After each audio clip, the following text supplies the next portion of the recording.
نبی مکرم جان دو عالم حضور سید العالمین صلی اللہ علیہ وسلم کی عمر شریف جب 40 برس کے قریب ہوئی، اب مقدمات نبوت کا آغاز ہو گیا۔ سرکار علیہ الصلاۃ والتسلیم کا بچپن، حضور کا لڑکپن، پھر جوانی، وہ سارے واقعات، اس میں سے کچھ چیدہ باتیں آپ سن چکے ہیں۔ تو اب سرکار کریم علیہ الصلاۃ والتسلیم کی رب العالمین نے جو تربیت فرمائی وہ اپنے نقطہ کمال تک پہنچ گئی۔ سرکار کریم علیہ الصلاۃ والتسلیم کی ہر چیز میں کمال ہی کمال نظر آنے لگ گیا۔ صرف کمال ہی کمال نہیں بلکہ جمال ہی جمال نظر آنے لگ گیا۔ جمال ایسا تھا کہ جو دیکھتا دیکھتا ہی رہ جاتا تھا۔ انسان تو انسان، پتھر بھی دیکھ کر کہتے تھے السلام علیک یا رسول اللہ۔ ترمذی شریف کی حدیث ہے، حضور نے فرمایا میں اس پتھر کو اب بھی جانتا ہوں جو میرے اعلان نبوت سے پہلے مجھے سلام کیا کرتا تھا۔ سرکار کریم علیہ السلام گزر رہے ہوتے تو پتھر کہتے السلام علیک یا رسول اللہ، اور کبھی درختوں سے آواز آتی السلام علیک یا رسول اللہ۔ یہ 40 برس کے قریب کے واقعات ہیں۔ اور کبھی حضور جنگل میں کسی جگہ آرام فرما رہے ہوتے، محو خرام ہوتے، تو وہاں سے صدائیں آتی السلام علیک یا رسول اللہ۔ تو پھر ہم کیوں نہ کہیں کوئی مثل نہ ڈھولن دی، کوئی مثل نہ ڈھولن دی، چپ کر مہر علی اتھاں جا نہیں بولن دی، کوئی زلفاں چھلے چھلے سارا جگ سونا ہے، میرے آقا تو تھلے سارا جگ سونا ہے، میرے آقا تو تھلے تھلے، کیڈا سونا ماہی ہے یارو، کیڈا سونا ماہی ہے، نالے ساڈے دکھ ونڈدا، نالے عرشاں دا راہی ہے، نالے ساڈے دکھ ونڈدا، نالے عرشاں دا راہی ہے، طیبہ والمنہ مایا، طیبہ والمنہ مایا، ایک سونا تو لگنے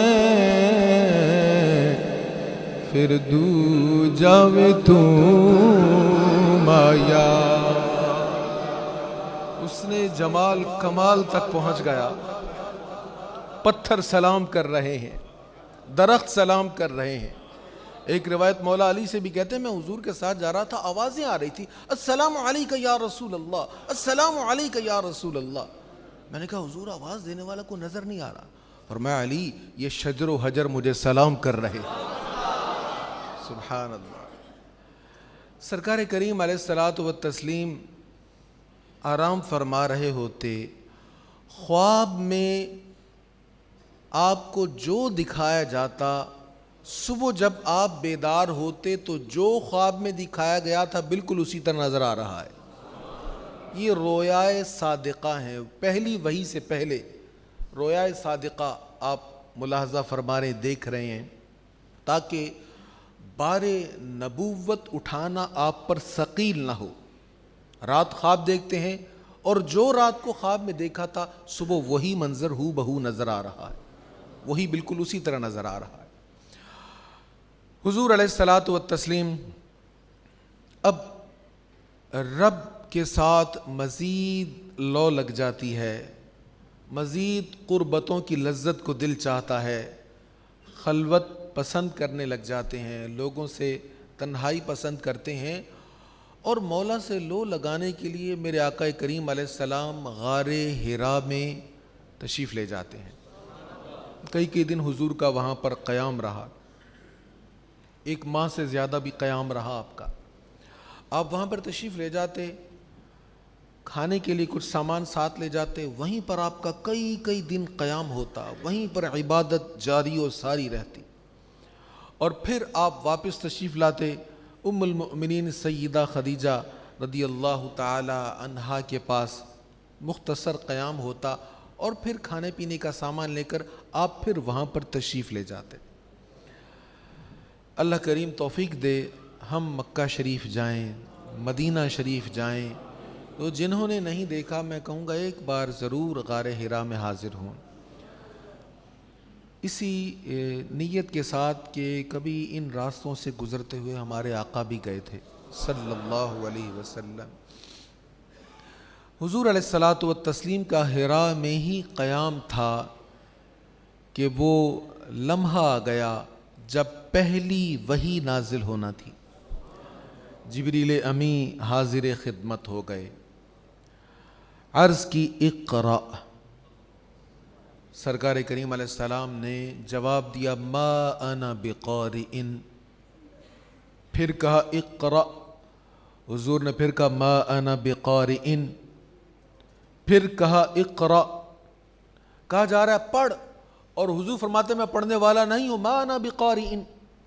تو پہلی بار جب کہا سرکار کریم علیہ السلام نے کہا ما انا بقارئ، تو جبریل امی نے حضور علیہ الصلاۃ والتسلیم کو پکڑ لیا، زور سے سینے کے ساتھ لگایا، خوب زور سے دبایا، زور لگایا خوب، اور پھر چھوڑا، کہا اقرأ، حضور نے پھر وہی جواب دیا ما انا بقارئ۔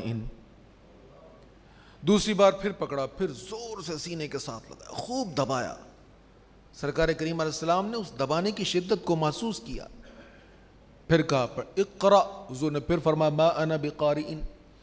تیسری بار جب ایسا ہوا حضور نے یہی جواب دیا، تو چوتھی بار جبریل امی عرض کرتے ہیں اقرأ بسم ربک الذی خلق خلق الانسان من علق اقرأ وربک الاکرم الذی علم بالقلم علم الانسان ما لم يعلم۔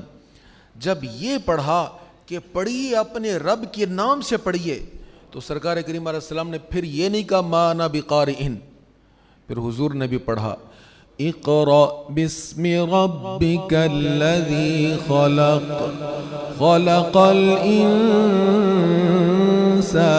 من علق اقرأ وربك الأكرم الذي علم بالقلم علم الإنسان ما لم يعلم۔ اب یہاں یہ پہلی وحی ہے جو سرکار کریم علیہ الصلاۃ والتسلیم پر نازل ہوئی، اور اس کا پہلا لفظ کیا ہے؟ اقرأ، پڑھیے۔ حضور علیہ السلام نے امت تک سارا پیغام پہنچا دیا کہ سب سے پہلے رب نے حکم یہ دیا ہے پڑھیے۔ آج ہم دیکھیں پہلے حکم سے ہم کتنے غافل ہیں، سب سے پہلا حکم، پہلی وحی اقرأ۔ اور آج آپ دیکھ لیں مسلمانوں میں تعلیمی زوال کہاں تک پہنچ گیا ہے۔ ایک وہ دور تھا، میں نے ایک جمعہ پر بھی کہا تھا کہ کسی لائبریری میں آج بھی وہ خط پڑا ہوا ہے، برطانیہ کے بادشاہ کا خط پڑا ہوا ہے، اس نے اسپین کے مسلمانوں کے شہنشاہ کو خط لکھا تھا، امیر کو خط لکھا تھا، امیر المؤمنین کو، کہ میں اپنی بہن کو کسی اچھے تعلیمی ادارہ میں تعلیم دلوانا چاہتا ہوں، اگر آپ موقع دیں تو میں اپنی بہن کو قرطبہ میں بھیج دوں۔ ایک وہ دور تھا جب علوم اور فنون اور حکمت کا مرکز عالم اسلام تھا. وہ دور تھا جب مسجد قرطبہ کی چٹائیوں پر بیٹھ کر حضرت علامہ قرطبی علیہ الرحمہ پڑھایا کرتے تھے. بڑے بڑے ہمارے علوم و فنون کے ماہرین سائنسدان پڑھایا کرتے تھے. اور جب ہم نے اس علم کو چھوڑا ہے نا، اور علم کے ساتھ ہمارا تعلق ٹوٹا ہے، ذات مصطفیٰ کے ساتھ ہمارا تعلق ٹوٹا ہے، آج وہی اسپین کی مسجد قرطبہ ہے. آپ کا یہ سن کر دل دکھے گا، جہاں کبھی عاشق رسول قاضی عیاض کی پیشانی لگتی تھی، آج وہاں جوتے لے کر چلا جاتا ہے. یہ زوال کیوں ہوا؟ ہم نے پہلے حکم کو اگنور کر دیا، نظر انداز کر دیا. سرکار کریم علیہ الصلوۃ والتسلیم پر یہ پہلی وحی اتری. حضور علیہ الصلوۃ والتسلیم حرا سے نیچے تشریف لائے اور ام المؤمنین سیدہ خدیجہ رضی اللہ تعالی عنہا کے پاس آئے. سرکار کریم علیہ السلام کے جسم اطہر پر کپ کپی طاری تھی اور حضور علیہ الصلوۃ والتسلیم نے کچھ اندیشوں کا اظہار فرمایا تو ام المؤمنین سیدہ خدیجہ رضی اللہ تعالی عنہا عرض کرنے لگیں، آپ مت گھبرائیے، آپ بڑے مہمان نواز ہیں، آپ بڑے کریم ہیں، آپ رشتہ داروں کا خیال کرنے والے ہیں، اور آپ یتیموں، بیواؤں، مسکینوں کے لیے مشقت فرمانے والے ہیں. آپ کا رب آپ کو کبھی بھی ضائع نہیں ہونے دے گا. تو سرکار کریم علیہ السلام کی یہ جو خوبیاں ام المؤمنین نے گنوائی ہیں، یہ پہلی وحی سے پہلے کی خوبیاں ہیں، یہ اظہار نبوت سے پہلے کی خوبیاں ہیں. سرکار علیہ الصلوۃ والسلام کی ذات بابرکات بچپن سے لے کر جوانی تک آپ کی ذات میں خوبیاں ہی خوبیاں تھیں. کوئی عیب کا تصور بھی شائبہ بھی نہیں تھا حضور کی ذات میں. ام المؤمنین سیدہ خدیجہ رضی اللہ تعالی عنہا، آپ کے چچا زاد بھائی تھے ورقہ بن نوفل. یہ پہلے مشرک تھے. سرکار کریم علیہ الصلوۃ والتسلیم کی جس دن ولادت باسعادت ہوئی ہے، جہاں بہت کچھ ہوا ہے، آگ بجھ گئی اور کنگرے ٹوٹ کر گر گئے، محلات کے اور بہت کچھ ہوا، کئی جگہوں کے پانی خشک ہوئے، وہیں ایک واقعہ یہ بھی ہوا کہ بہت سارے بت منہ کے بل نیچے گر گئے تھے. ورقہ بن نوفل یہ مشرک تھے پہلے. جس بت کی یہ پوجا کرتے تھے، جب حضور کی ولادت ہوئی وہ بت منہ کے بل نیچے گر گیا. تو یہ چونکہ اس کی پوجا کرتے تھے، بڑے احترام سے بت کو سیدھا کیا، وہ پھر گر گیا، پھر سیدھا کیا، پھر گر گیا. اب توازن اس کا رہ ہی نہیں رہا، بار بار نیچے گر رہا ہے. تو سمجھ گئے یہ بت کوئی کام کی چیز نہیں ہے، بیزار ہو گئے. اور پھر آپ نے عیسائیت قبول کر لی. حضرت ورقہ بن نوفل نے مطالعہ شروع کر دیا کتابوں کا، اور عیسائیت میں جو کچھ بھی دستیاب تھا مطالعہ کے لیے وہ سب پڑھا اور خوب علم حاصل ہوا. اور کتابوں کو پڑھنے کے بعد انہیں یقین ہو گیا، وہ جان گئے کہ ان قریب نبی آخر الزمان تشریف لانے والے ہیں. یہ ان کو پتہ چل گیا تھا. حضور علیہ الصلوۃ والتسلیم نے جب آپ پر پہلی وحی نازل اتری ہے، اس وقت ورقہ بن نوفل ضعیف اور بوڑھے ہو چکے تھے. ام المؤمنین سیدہ خدیجہ حضور علیہ الصلوۃ والتسلیم کو لے کر ورقہ بن نوفل کے پاس جاتی ہیں اور جا کر کہتی ہیں، ذرا سنیے بھتیجے کی بات، یہ کیا کہہ رہے ہیں. انہوں نے بڑے توجہ سے حضور کی بات سنی. سرکار علیہ الصلوۃ والسلام نے غار حرا میں جو کچھ ہوا وہ سب بیان کیا. وہ سن کر کہنے لگے کہ یہ فرشتہ تو وہی ہے جو جناب عیسیٰ علیہ السلام اور موسیٰ علیہ الصلوۃ والسلام کی طرف رب کا پیغام لے کر آتا ہے. ورقہ بن نوفل کہنے لگے، کاش میں جوان ہوتا، کاش میں اس وقت زندہ رہوں، اس وقت تک جب مکہ کے لوگ آپ کو مکہ معظمہ سے اس دھرتی سے نکالیں گے. اگر میں زندہ رہا تو میں آپ کی تائید اور نصرت کروں گا. ورقہ بن نوفل حضور علیہ الصلوۃ والتسلیم پر ایمان لے آتے ہیں. نبی کریم علیہ الصلوۃ والتسلیم کی حدیث ہے، حضور علیہ الصلوۃ والسلام نے فرمایا، میں نے ورقہ بن نوفل کو دیکھا ہے، وہ جنت کے وسط میں ریشم کا لباس پہنے ہوئے ہے. سرکار کریم علیہ الصلوۃ والتسلیم سے یہ نور پھیلنا شروع ہو جاتا ہے. پہلی وحی کے بعد جبریل امی حاضر خدمت ہوئے اور سرکار کریم علیہ الصلاۃ والتسلیم کے سامنے وضو کیا اور عرض کیا آپ بھی اسی طرح کیجئے۔ حضور صلی اللہ علیہ وسلم بھی وضو کرتے ہیں، پھر وہ نماز پڑھنے کے لیے کھڑے ہو جاتے ہیں، حضور سے کہتے ہیں آپ بھی میرے ساتھ پڑھیے، 2 نفل جماعت کے ساتھ پڑھے جاتے ہیں۔ حضور علیہ الصلاۃ والسلام پھر سیدہ خدیجہ رضی اللہ تعالی عنہا کے پاس آتے ہیں اور آ کر کہتے ہیں کہ میں نے اس طرح وضو کیا ہے، یہ عمل کیا اور ایسے نماز پڑھی ہے۔ تو سیدہ خدیجہ رضی اللہ تعالیٰ عنہ کہتی مجھے بھی پڑھائیے۔ حضرت خدیجہ جب 2 رکعت پڑھتی ہیں، یہ ابھی ورقہ نوفل سے پہلے کی بات میں عرض کر رہا ہوں، جب 2 رکعت پڑھتی ہیں تو پڑھنے کے فوراً بعد کہہ دیں اشہد انک رسول اللہ، آپ بے شک اللہ کے رسول ہیں۔ سب سے پہلے آپ پر ایمان لانے والی آپ کی رفیقہ حیات ام المؤمنین سیدہ خدیجہ رضی اللہ تعالی عنہا ہیں۔ کچھ محققین نے کہا کہ سب سے پہلے ایمان لانے والے حضرت سیدنا ابو بکر صدیق ہیں رضی اللہ تعالی عنہ۔ یہ بھی کہا گیا سب سے پہلے ایمان لانے والے حضرت سیدنا مولا علی المرتضیٰ رضی اللہ تعالی عنہ ہیں۔ علماء نے فرمایا خواتین میں، آزاد خواتین میں سب سے پہلے ایمان لانے والی ام المؤمنین سیدہ خدیجہ رضی اللہ تعالی عنہا ہیں۔ آزاد مردوں میں سب سے پہلے ایمان لانے والے حضرت سیدنا ابو بکر صدیق ہیں رضی اللہ تعالی عنہ۔ بچوں میں، آزاد بچوں میں سب سے پہلے ایمان لانے والے حضرت سیدنا مولا علی المرتضیٰ رضی اللہ تعالی عنہ ہیں۔ غلاموں میں سب سے پہلے، غلام مردوں میں سب سے پہلے ایمان لانے والے حضرت سیدنا بلال رضی اللہ تعالی عنہ ہیں۔ غلام عورتوں میں سب سے پہلے ایمان لانے والی حضرت سیدہ ام ایمن رضی اللہ تعالی عنہا ہیں، اور غلام بچوں میں سب سے پہلے ایمان لانے والے حضرت زید بن حارثہ رضی اللہ تعالی عنہ ہیں۔ انہوں نے ایمان لائے، اسلام قبول کیا۔ اب خفیہ تبلیغ ہو رہی ہے، سرکار علیہ الصلاۃ والتسلیم صحابہ کو بتا رہے ہیں آہستہ آہستہ۔ پہلے حضرت سیدنا صدیق اکبر رضی اللہ تعالیٰ عنہ کا حلقہ ہے، وسیع حلقہ تھا، بہت سارے ان کے تعلقات والے لوگ تھے، تو انہوں نے آگے پیغام کو پھیلایا اور بہت سارے لوگ حضرت سیدنا ابو بکر صدیق رضی اللہ تعالیٰ عنہ کی تبلیغ پر حلقہ بگوش اسلام ہوئے، اور بڑی بڑی جلیل القدر ہستیاں وہ ہوئیں جو حضرت ابو بکر صدیق کی تبلیغ سے اسلام میں آئی ہیں۔ یہ آہستہ آہستہ یہ روشنی پھیلتی چلی گئی، چھپ چھپ کر عبادت ہوتی ہے۔ صحابہ کرام ایک جگہ چھپ کر نماز پڑھ رہے تھے، کفار نے ان پر حملہ کر دیا، جھگڑا ہو گیا۔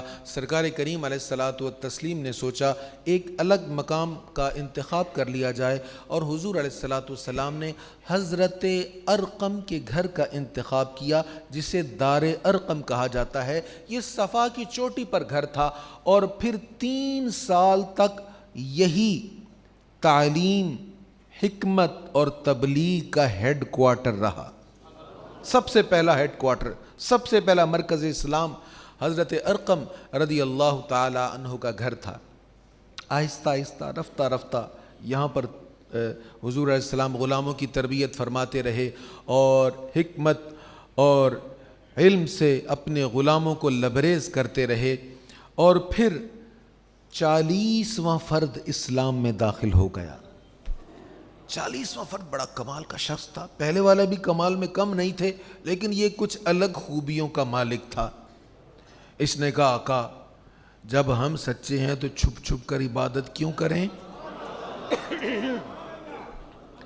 جب ہم حق پر ہیں تو چھپ چھپ کر عبادت کیوں کریں؟ آقا آج ڈنگے کی چوٹ پہ عبادت ہوگی، اس گھر میں چھپ کر نہیں بلکہ حرم میں سب کے سامنے جا کر عبادت ہوگی۔ اور یہ جانتے ہیں یہ کون تھا؟ یہ وہ تھے جن کے بارے میں میرے آقا نے کہا تھا ایک طرف سے شیطان آ رہا ہو، دوسری طرف سے یہ آ رہا ہو، تو شیطان اس کو دیکھ کر راستہ بدل کے بھاگ جاتا ہے۔ یہ وہ ذات ہے جس کو دنیا عمر بن خطاب کہتی ہے رضی اللہ تعالی عنہ۔ 40ویں فرد یہ تھے۔ پھر حضور پرنور صلی اللہ تعالیٰ علیہ وآلہ وسلم اور آپ کے صحابہ حرم میں آ جاتے ہیں۔ نعرہ تکبیر ایسا گونجتا ہے کہ پورے مکہ معظمہ میں آواز سنائی دیتی ہے، اور فاروق اعظم کہتے ہیں ہے کوئی جو عمر سے لڑائی کرے گا؟ ہے کوئی جو مجھ سے اس بات پر لڑے گا جو میرے آقا کریم علیہ الصلاۃ والتسلیم کو منع کرے گا؟ سیدنا فاروق اعظم کیسے اسلام قبول کیا، کیا بات تھا، کیا بات تھی، وہ ایک لمبی داستان ہے، آپ نے بارہا سنی بھی ہوگی۔ اس سے پہلے بھی سید الشہداء حضرت سیدنا حمزہ رضی اللہ تعالی عنہ نے اسلام قبول کیا۔ فاروق اعظم سے پہلے انہوں نے اسلام قبول کیا، لیکن اس کو بھی میں نے سکپ کر دیا، بہت ساری چیزوں کو چھوڑ دیا۔ اتنی باتیں ہیں مزے کی کہ میرے لیے چوز کرنا مشکل ہو جاتا ہے کہ کیا چھوڑوں کیا بیان کروں۔ سرکار کریم علیہ الصلاۃ والتسلیم کی سیرت طیبہ کی ہر بات اور ہر زاویہ، ہر پہلو بڑا ہی نرالا اور بڑا ہی شاندار ہے۔ پھر حضور علیہ الصلاۃ والتسلیم کو حکم ہوا کہ آپ اعلانیہ تبلیغ فرمائیں۔ سرکار کریم علیہ الصلاۃ والتسلیم نے اعلانیہ تبلیغ سے پہلے اپنے خاندان کو بلایا، ان کے لیے کھانے کا اہتمام کیا اور ان کو دعوت دی، اور ان کو کہا کہ مجھے اللہ تعالیٰ نے اپنا محبوب، اپنا رسول منتخب فرمایا ہے، میں اللہ کا رسول ہوں۔ حضور علیہ السلام کی بات کا بھی آغاز ہی ہوا تھا، ابو لہب نے حضور علیہ السلام کی بات کاٹ کر درمیان میں بد زبانی شروع کر دی، تو بات بیچ میں ہی رہ گئی۔ حضرت سیدنا جبریل امی سرکار کریم علیہ الصلاۃ والتسلیم کی بارگاہ میں پھر حاضر ہوئے اور عرض کیا کہ آپ دوبارہ خاندان کو دعوت دیں۔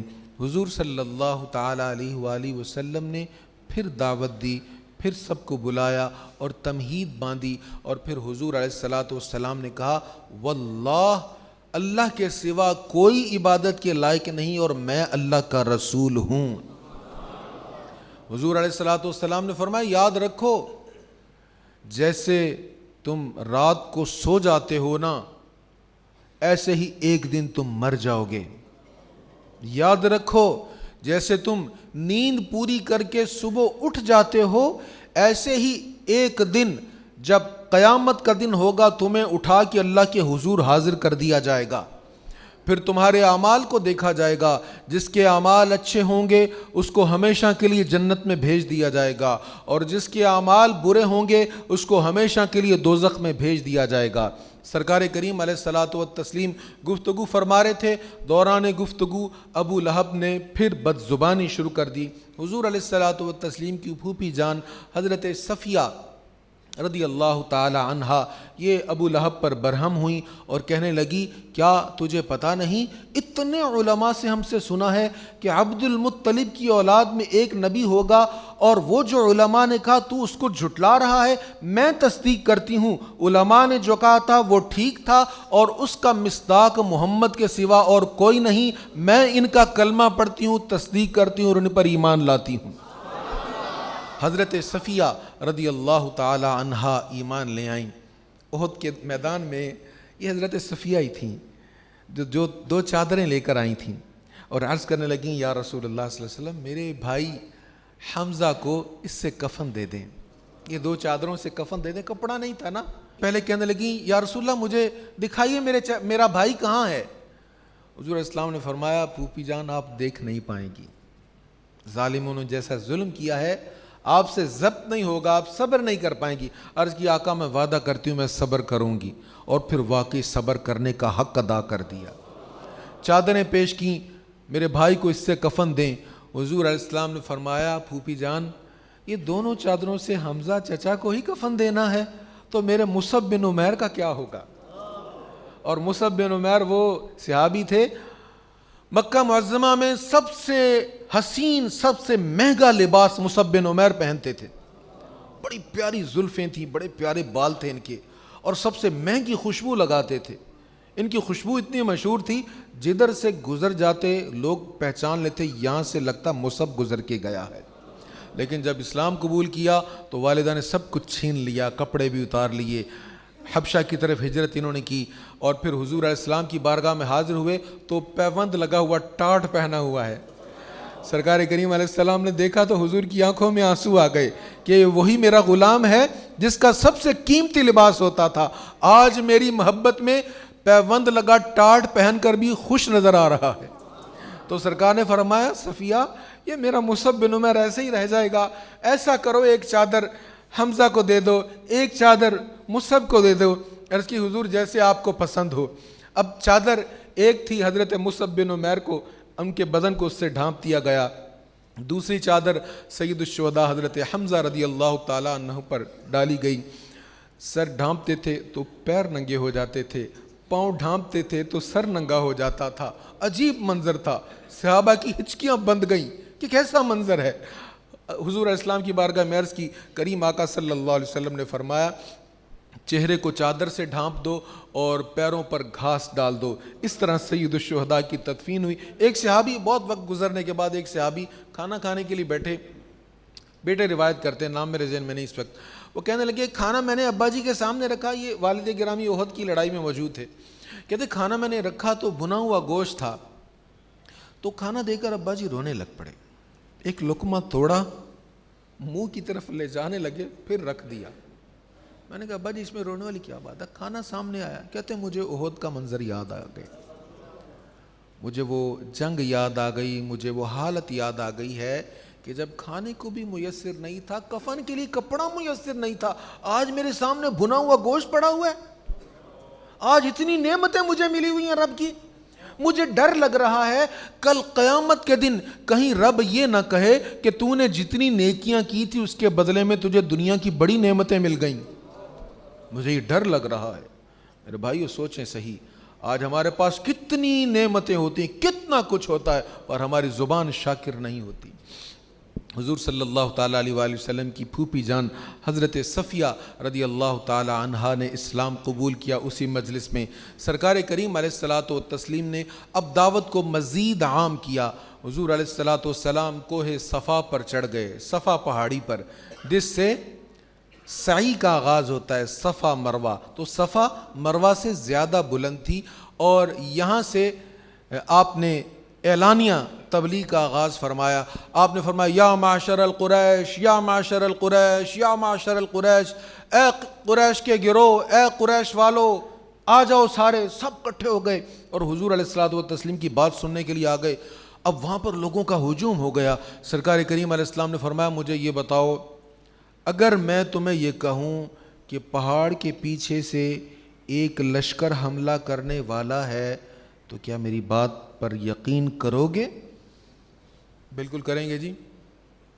کہنے لگے بالکل کریں گے، اس لیے کہ ہم نے بارہا آزمایا ہے، آپ نے آج تک جھوٹ بولا ہی نہیں، آج تک جھوٹ بولا ہی نہیں ہے۔ دیکھیں اللہ تعالیٰ نے اپنے حبیب علیہ السلام کی کیسی تربیت فرمائی ہے۔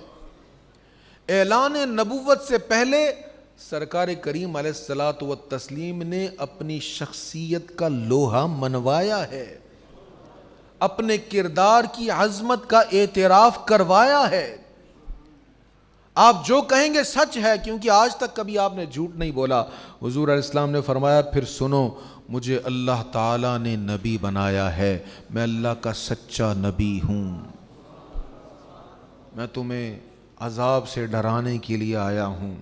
سرکار کریم علیہ الصلوۃ والتسلیم نے گفتگو کا آغاز فرمایا، ابو لہب یہاں پر بھی پہنچ گیا اور حضور علیہ الصلوۃ والتسلیم کی طرف توہین آمیز لہجہ میں ہاتھ کا اشارہ کر کے کہا تباً لک۔ حضور صلی اللہ علیہ وسلم کی طرف ابو لہب نے ہاتھ کا اشارہ کیا۔ کس چیز کا اشارہ کیا؟ ہاتھ کا اشارہ کیا۔ ہاتھ کا اشارہ اچھا بھی ہوتا ہے، برا بھی ہوتا ہے۔ ہاتھ کا اشارہ اچھا بھی ہوتا ہے، برا بھی ہوتا ہے۔ یہ جو اشارہ تھا یہ تنزیہ تھا، توہین آمیز تھا۔ تباً لک کے لفظ اس کی زبان سے نکلے، سرکار کریم علیہ الصلوۃ والتسلیم نے کچھ نہیں فرمایا۔ حضور علیہ الصلوۃ والتسلیم نے برداشت فرمایا، کچھ نہیں کہا، لیکن رب کو یہ گوارا نہ ہوا کہ اس کے حبیب کے بارے میں کوئی اس طرح کے الفاظ بولے اور ایسے ہاتھوں کے اشارے فرمائے، ایسے ہاتھوں کے اشارے کرے، یہ جرت کرے۔ سورہ لہب نازل ہو گئی، تبت یدا ابی لہب وتب۔ ابو لہب تیرے دونوں ہاتھ ٹوٹ جائیں، تو نے میرے محبوب کی طرف اشارہ کیسے کر دیا؟ تو نے کیسے کہا میرے محبوب کو؟ سرکار کریم صلی اللہ تعالیٰ علیہ وآلہ وسلم کی حیات طیبہ میں آپ کو جا بجا ایسے واقعات ملیں گے کہ کسی بد باطن نے آ کر حضور علیہ الصلاۃ والتسلیم کی شان اقدس میں نازیبہ بات کہی، حضور نے خاموشی اختیار کی، اللہ تعالیٰ نے قرآن کی آیتیں نازل فرما دی۔ سورہ قلم کا آغاز دیکھ لیں، سورۃ الضحیٰ دیکھ لیں، سورۃ الکوثر دیکھ لیں، سورہ انشراح دیکھ لیں۔ قرآن کریم میں بہت سارے ایسے مقامات ہیں کہ بے ادبی کسی انسان نے کی، جان دو عالم صلی اللہ تعالی علیہ وآلہ وسلم کی، سرکار ابد قرار صلی اللہ تعالی علیہ وآلہ وسلم نے خاموشی اختیار کی، لیکن رب العالمین نے قرآن کریم کی آیات نازل کر کے اس بدباطن کی مذمت فرمائی ہے۔ تو حضور علیہ الصلاۃ والتسلیم کے دشمنوں کو ناپسند کرنا اور ان کی دلائل کے ساتھ مذمت کرنا یہ سنت الہی ہے، رب العالمین کی سنت ہے۔ سرکار کریم صلی اللہ تعالیٰ علیہ وآلہ وسلم کی اعلانیہ تبلیغ کا آغاز ہوا تو پھر مسلمانوں پر بڑا سخت اور کٹھن دور آیا۔ پھر حضرت سمیہ رضی اللہ تعالی عنہ کو شہید کیا گیا، حضرت بلال رضی اللہ تعالی عنہ پر کوڑے برسائے گئے اور ان کے جسم کو پتھروں پر گھسیٹا گیا اور ان کے بدن کو ننگا کر کے بھاری پتھر ان کے جسم پر رکھا گیا۔ حضرت یاسر کو شہید کیا گیا اور حضرت عمار پر ظلم کے پہاڑ توڑے گئے، اور صحابہ کرام علیہم الرضوان کی ایک طویل فہرست ہے جن کے ساتھ بہت زیادہ ظلم ہوا۔ سرکار ابد قرار صلی اللہ تعالی علیہ وآلہ وسلم کے ساتھ جو ظلم ہوا ہے وہ سنیں پڑھیں تو رونگٹے کھڑے ہو جاتے ہیں۔ یہ دین آسانی سے ہم تک نہیں پہنچا۔ ہمارے آقا کریم علیہ الصلاۃ والتسلیم نے بڑے دکھ برداشت کیے ہیں، بڑی تکالیف کا سامنا کیا ہے، اور ان تکالیف کو یاد کرنا اور ان کو یاد رکھنا ہمارے لیے بہت ضروری ہے، تاکہ ہمیں احساس ہو کہ کتنی مشقت اور کتنی محنت سے ہمارے آقا و مولا حضور سید العالمین صلی اللہ تعالی علیہ وآلہ وسلم نے پیغام حق ہم تک پہنچایا ہے۔ اللہ ہمیں حضور علیہ السلام کی محبت نصیب فرمائے۔ یہی مضمون انشاءاللہ کل بیان ہوگا۔ وآخر دعوایا ان الحمد للہ رب العالمین۔